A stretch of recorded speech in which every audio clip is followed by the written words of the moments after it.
என்னடா குரூப் இது டேய்? எனக்கு ஒண்ணுமே புரியலடா அது. நான் அந்த பொண்ணை லவ் பண்ணது அந்த பொண்ணுக்கு தெரியாது. அந்த பொண்ணு அவளை லவ் பண்ணது எனக்கு தெரியாது. இவனுக்கு லவ் போச்சுங்கிற கவலையா சோறு போச்சுங்கிற கவலையான்னு எனக்கு தெரியல. இப்ப நீங்க சொல்ற கணக்குப்படி பார்த்தா வேலை செய்யும் இடத்துல வர காதல் மட்டும் தான் சரியான காதலா? அப்படியும் சொல்ல முடியாது சார். அப்ப எங்கதான் சரியான காதல் வரும்? அது இடையிலேயே வந்து நான் லவ் யூ சொன்னா லவ் யூ டூன்னு சொல்லுவாங்க. லவ் யூ டூ வரைக்கும் போயாச்சு, ஆனா லவ் இல்ல. நான் லவ் பண்ணதே இல்லை இது வரைக்கும். அப்படி லவ் பண்ணாலும் உன்னை லவ் பண்ண மாட்டேன் அப்படின்னு ஒரு வார்த்தை சொல்லிட்டா. ஒரு பிப்ரவரி 14 அன்னைக்கு அதை கொடுத்தா அதுக்கு என்ன அர்த்தம் நீங்க சொல்லுங்க. இப்படிதான் சார், அவனுக்கு தெரியாதது எனக்கு தெரியாது, எனக்கு தெரியாது அவனுக்கு தெரியாது, அந்த பொண்ணுக்கு தான் சார் இது எல்லாம். உங்க ரெண்டு பேருக்குமே ஒண்ணும் தெரியல, அதான் விஷயம். இப்போ என்னை ஸ்டார்டிங்ல நல்லா கேர் பண்ணிட்டு ஊட்டி விட்டு மடியில படுக்க வச்சு எல்லாம் செஞ்சதுக்கு அப்புறம் இல்ல இது லவ் இல்லன்னு போனா அப்ப நான் என்ன என் ஃபீலிங்ஸ் எங்க சார் இடம் இருக்கு? இது காதல் தானேன்னு தோணுச்சு. நான் போய் கேட்டேன், ஆனா அந்த பொண்ணு இல்ல அது ஃப்ரெண்ட்ஷிப் அப்படின்னு சொல்லிட்டாங்க அப்படின்னு எந்தெந்த சந்தர்ப்பத்துல எல்லாம் ஆயிப்போச்சு. சொல்றேன், மக்களுக்காக சொல்றேன். ஒரு பொண்ணு கிட்ட கொஞ்சம் க்ளோஸா ஆரம்பிச்சேன். ஃப்ரீ பீரியட்னா பக்கத்துல வந்து உட்காந்துருவா, பேச ஆரம்பிப்போம். ஹோம்ஒர்க் வந்து எனக்கு கொஞ்சம் அடிக்கடி எழுதி கொடுப்பா.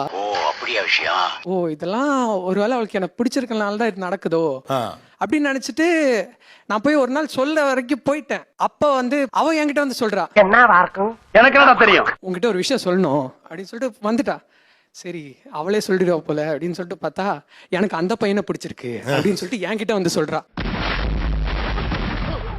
இப்ப கேண்டீன் போறோம், நான் இங்க உட்காந்துருப்பேன், அவங்க அங்க உட்காந்துருப்பாங்க. அவங்களே வந்து ஊட்டி விடுவாங்க. சரி நான் பெஞ்சில படுத்தா எதுக்கு பெஞ்சில படுக்கிறேன், மடி இருக்கல, என் மடியில படுக்க வச்சாங்க. அன்லிமிட்டட் காலுக்கு அர்த்தமே தெரியாது சார் எனக்கு. அவங்க பேசினதுக்கு அப்புறம் தான் அன்லிமிட்டட் காலம் எவ்வளவு நாள் பேசினா போல. இப்ப காலேஜ் விட்டு இப்படி போறேன், அடுத்து கால் வருது, மறுநாள் காலைல 8 மணி காலேஜ், அது வரை போன் பேசுறாங்க. விடிய விடிய போன் பேசுவீங்க. நடுவுல 2 பேரும் தூங்குவாங்க. தூங்கிட்டு நானும் தூங்கிட்டு போன் வச்சுறேன், திரும்ப அடிச்சு இந்த தூங்குனா போன் வச்சிருவேன் அவ்வளவுதானா அப்படின்றாங்க. என்ன கொடுமை சரவணன். சரி அந்த பொண்ணு லவ் பண்ணாமல இப்படி பண்ண போறாங்க நான் நினைக்க. இப்போதான் ஒரு ட்விஸ்ட். அப்படி பாரு, சூப்பர் சீனரி. நான் அந்த பொண்ணை லவ் பண்ணது அந்த பொண்ணுக்கு தெரியாது. அந்த பொண்ணு அவளை லவ் பண்ணது எனக்கு தெரியாது. அந்த பையனுக்கு நான் லவ் பண்ணது அவனுக்கு தெரியாது. என்னடா குரூப் இது டேய்? எனக்கு ஒண்ணுமே புரியலடா அது. நீங்க என்னென்னமோ பேசுறீங்க, எனக்கு ஒரே குழப்பமா இருக்கியா. அந்த பொண்ணு என்ன லவ் பண்ணிருக்கா சார். சரி நான் அந்த பொண்ணு லவ் பண்ணல.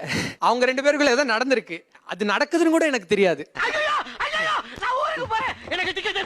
இப்படிதான் சார், அவனுக்கு தெரியாதது எனக்கு தெரியாது, எனக்கு தெரியாது அவனுக்கு தெரியாது, அந்த பொண்ணுக்கு தான் சார் இது எல்லாம். உங்க ரெண்டு பேருக்குமே ஒண்ணும் தெரியல, அதான் விஷயம். ஏமா நீ ஊட்டி விட்டுருக்க, மடியில படுக்க வச்சிருக்க, இந்த ட்ரெஸ் போடு அந்த ட்ரெஸ் போடுன்னு சொல்லி இருக்க. என் போன் வாங்கி நீயே உன் கான்டாக்ட் நல்லா சேவ் பண்ணிருக்க. மூஞ்சி சார் மூஞ்சி, சில மூஞ்சிகளை பார்த்தாதான் போத்துடன் போல தோணும். அப்ப இதெல்லாம் லவ் இல்லையா அப்படின்னு கேட்டா, கிஷோர் எனக்கு ஒண்ணு பிடிக்கும், எனக்கு உன் மேல இன்ட்ரெஸ்ட் இருந்துச்சு, ஆனா அது நான் லவ்வா பாக்கல அப்படின்ட்டாங்க.